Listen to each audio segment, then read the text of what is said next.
무량수경을 요약본을 해설해 올리도록 하겠습니다. 혹시 잘못된 점이 있으면 다 제 잘못이라고 하고 잘 이해해서 들어주시면 감사하겠습니다. 이 무량수경 상권에는 아미타불이 극락 정토를 건설하게 된 원인과 그 과보를 설법하신 것입니다. 아미타불께서 일찍이 법장보살이었을 때 세자재왕불에 처소해서 210억의 불국토를 보시고 거기에서 가장 훌륭한 공덕만을 다 선택해 가지고 최선의 이상국을 세우고자 큰 발언을 한 것입니다. 그것이 바로 우리가 잘 알고 있는 48종의 서원인데 그 내용을 요약하게 된다면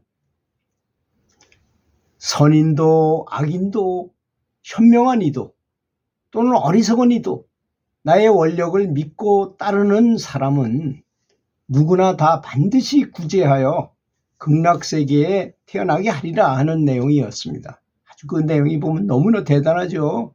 모든 사람을 다 부처가 되게 만들고 맨 나중에 내가 부처가 되겠다는 둥 뭐 이렇게 말씀하시잖아요. 지옥에 한 사람도 있으면 나는 지옥에서 떠나지 않겠다고 말씀하시고 정말 어떻게 저렇게 할 수 있을까 싶을 정도로 엄청난 원력을 세웠죠. 48가지나 되는.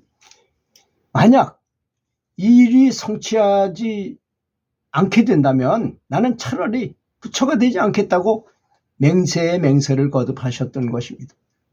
정말 이것은 하늘도 놀라고 하늘세계도 다 놀랄 일만한 그런 대원력을 세웠던 것이죠. 이 법장 비구일 때 아미타불이 되기 전에 그 법장 비구께서 그래서 이 서원을 성취하기 위해서 오랜 영겁에 오랜 세월을 두고 온갖 수행을 거듭하셨다는 것입니다.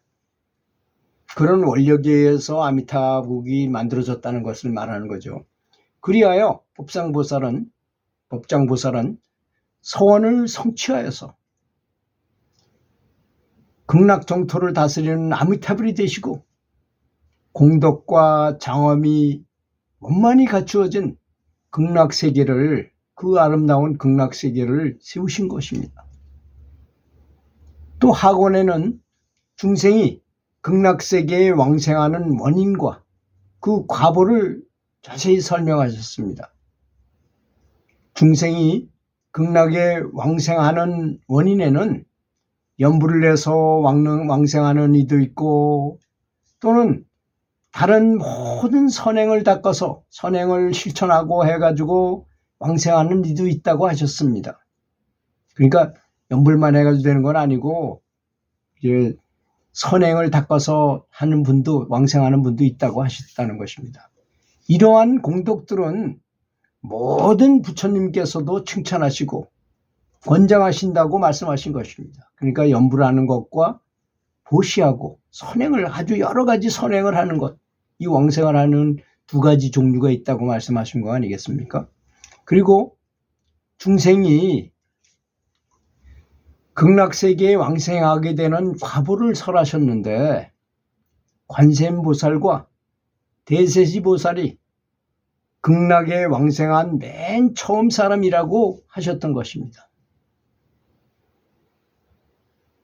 그러니까 우리가 아는 그 관세음보살과 대세지보살이 극락세계에 왕생한 맨 처음 사람이었다는 것입니다. 그러니까 얼마나 대단한 거예요. 그렇죠? 그 극락세계에 간 관세음보살님은 신과 같은 존재고 부처님이잖아요. 원래 부처님이십니다. 그냥 중국 사람들이 그 말을 인도 말을 옮겼을 때 보살이라고 그냥 이름에 했을 뿐이지 원래는 부처님이에요. 이미 부처가 되신 분이었거든요. 대세지 보살이 극락세계 왕생한 제일 처음 맨 처음 사람이었다는 것이고 또한 극락세계에 왕생한 사람은 누구나 다 32 대인상을 갖추고 그러니까 아주 멋있는 모습을 갖췄다는 뜻이죠. 부처님과 같이 32 대인상을 갖췄잖아요. 부처님께서는 갖추고 지혜가 완만하며 신통력이 아주 자제하다 자유스럽게 쓸 수 있고 시방세계의 부처님들을 공양하며 또는 나와 나의 소유라는 상이 없고, 이것은 내 거, 이건 너 거다, 이런 상이 없고, 언제나 남의 행복만을 바라면서 마음이 잔잔해서 평정하고 감정의 파동이 일어나지 않으며 항상 모든 중생을 제도하고자 하는 자비심이 충만함을 말씀하셨던 것입니다. 그런 분이 이렇게 극락에 가실 분들은 그렇다는 거죠. 그런데 부처님의 불가사의하고 무한한 지혜의 공덕을 믿지 않고는 극락세계에 왕생할 수 없다는 것입니다. 여기 믿는다는 것이 굉장히 중요하다는 것을 강조하셨습니다. 부처님에 대한 깊은 신앙심을 간직하고 오악을 짓지 말고, 뭐 부모를 죽이거나 부모를 아버지를 죽이거나 어머니를 죽이거나 부처님을 상하게 하거나 뭐 스님들 승가를 해악을 끼친다거나 뭐 이런 걸 말하는 거죠. 오악이라는 것은 오선을 닦아서 좋은 일을 많이 하라는 것을 말하고 좋은 선행들을 많이 하라는 것입니다. 간절히 당부하셨습니다. 그렇게 하기를, 뭐 부처님에 가서 공양을 많이 하고 뭐 다른 사람을 많이 돕고 뭐 이런 걸 말하는 거죠. 아주 선행을 많이 하실 것을 간절히 당부하셨으며 먼 후세 이 내용이 굉장히 중요한 내용이라고 저는 생각합니다. 모든 경전이 다 없어질지라도 나는 나의 신통과 자비로서 이 무령수경만은 100세 동안 더 오래 머물게 하리라고 굳게 다짐하였다고 이렇게 말씀하셨어요. 그러니까 이게 가장 좋다는 내용을 말하시는 것이잖아요. 이 무량수경이라는 경전이 그만큼 중요하다는 것을 의미하는 것입니다. 여기에 보면 법장 비구가 이 아미타불이 되기 전에 그 48가지 서원을 세우고 열심히 수행해가지고 아미타불이 되고, 아미타불이라는 이름을 부르기만 해도 모든 사람을 내가 지도하겠다고 하셨어요. 그러니까 아미타불을 부르면 그만큼 많은 공덕이 있다는 것을 의미하시는 것이고, 여기 보면 제일 먼저 극락에 왕생한 분은 관세음보살님과 대세지보살님이 최초로 왕생한 분이라는 말씀을 하셨으니 우리가 극락 왕생을 하는 것도 얼마나 큰 영광이겠습니까?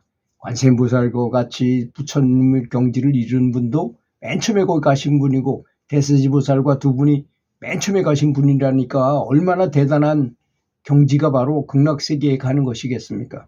우리는 극락세계 가는 거를 그저 뭐 이렇게 쉽게 생각할 수도 있어요. 그런데 그런 것이 아니라는 것입니다. 또 여기 보면 먼저 번에 말씀드린 무량수경과 뭐 이런 경전을 보면 깊은 성근을 가지고 아주 연부를 열심히 해야만 쉽게 좋은 경지를 얻어서 이 극락세계도 구품 9단계, 우리 말로 현대어로 쉽게 말하자면 9학년까지 있다는 것이잖아요. 그러니까 이왕 가는 거는 좀 되도록이면 위쪽에서 있으면 좋겠죠. 상품 상생서부터 상품, 중품, 하품이 있는데 좋은 쪽으로 가는 게 좋지 않겠습니까? 그리고 여기에 보면 이제 되도록 상품 상생 쪽으로 가려면 다른 사람을 위해서 많이 노력하라고, 보살행을 많이 해라고, 보시를 많이 하고 보살행을 다른 사람이 잘 되기를 바라는 그런 보살 정신을 갖고 수행을 하고 연부를 하라, 이런 취지를 말씀하셨어요. 그러니까 이왕 연부를 할 거 다른 사람들이 잘 되기를, 나를 상구보리 하와 중생이잖아요. 위로는 보리를 구하고 아래로는 중생을 교화해야 되는 것이 우리의 수행자들의 임무인 것입니다. 그것이 바로 보살 정신이고 부처님께서도 그렇게 하시길 바라는 것입니다. 그래서 위로는 열심히 불도를 닦고 아래로는 그 불도를 잘 모르는 분들한테는 자세히 설명해가지고 그분들이 열심히 연부를 해가지고 극락세계에 갈 수 있도록 돕는 것. 거기 보면 죄를 엄청나게 진 사람이라도 열심히 연부를 하면 하프마승이라 하더라도 극락세계에 일단 들어간다는 것입니다. 극락학교 입학생이 된다는 거 아니겠습니까? 대단히 영광스러운 것입니다.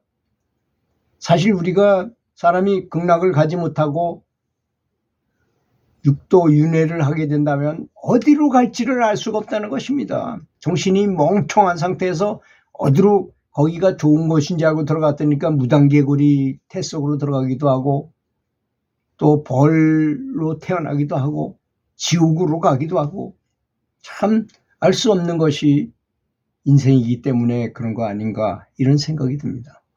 들어주셔서 감사합니다.